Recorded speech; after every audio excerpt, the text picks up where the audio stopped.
তো গাইস আজকে আমি পুরো একটা পার্কার ম্যাচ কমপ্লিট করব কোনো রকম চেক পয়েন্ট না খেয়ে। ডিপ্রেশন। তো যাই হোক, তার জন্য আমি গুটি গুটি পায়ে সামনে এগোতে শুরু করি, কিন্তু কিছুটা যাওয়ার পরে আমার মনে হয় তোমরা আমাকে অনেকেই বিশ্বাস করবে না, তাই আমি ইচ্ছে করে একবার নিচে জাম্প করি আর তোমাদের দেখিয়ে দেই যে এটা আমাকে সোজা প্রথম চেক পয়েন্টটাতেই নিয়ে আসে।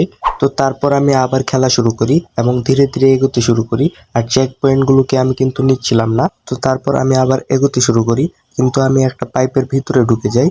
তখন আমার মনে হচ্ছিল আমার চ্যালেঞ্জ এখানেই শেষ, কিন্তু তখন আমি আবার বুদ্ধি করে নিচে চলে যাই, তারপর আবার উপরে উঠে যাই। তখন আমি আবার আশা ফিরে পাই আর আস্তে আস্তে এগোতে শুরু করি, আর কিছুক্ষণ পরেই আমি অনেকটা উপরে চলে আসি। আর তারপর এখানে আমার ভাগ্য ভালো থাকায় আমি বেঁচে যাই, কিন্তু সেই ভাগ্য আর বেশিক্ষণ আমার সাথে থাকে না।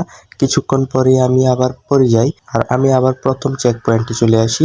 কিন্তু তোমরা যদি চাও আমি এই পার্কারটা পুরো কমপ্লিট করি, তাহলে ভিডিওটিতে 100টি লাইক করে দাও।